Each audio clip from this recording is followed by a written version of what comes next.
I can remember the first time I broke through the sound barrier. We took off out of Fairford and flew out down over the Irish Sea. The throttles were opened, the reheats went on. Soon after that, the gauge said Mark 1 and then Mark 1.1. It was effortless. It was like a thoroughbred racehorse that just wants to run. The acceleration was so great that soon you're up at Mark 2, flying along at twice the speed of sound, at the speed of a rifle bullet. We used to fly mainly to New York and Washington, but also we had non-scheduled flights that in effect flew all over the world.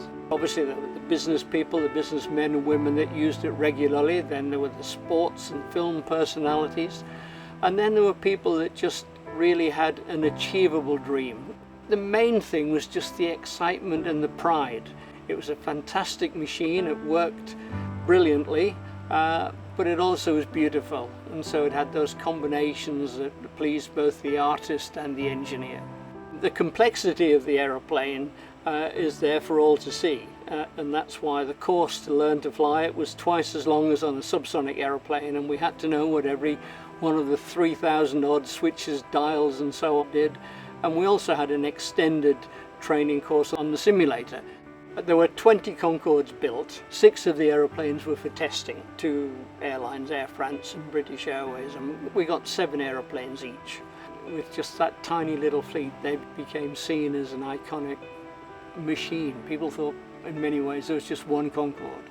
The way that Heathrow accommodated Concorde was excellent. Not least because it was well maintained and well looked after. We knew it, but it also had a long runway and it had lead, follow me lights and so on. It was made easy for us. Concorde happened because it was a time of national projects. It was our equivalent of a man on the moon. People just used to love seeing Concorde. It was that beautiful shape. People never stopped looking up when it went over and smiling. It was never routine. I'm sure if you said to any one of the by now 150 or so crew that have flown on it, would you fly to New York on Concorde tomorrow? They'd almost certainly say, yeah, love to.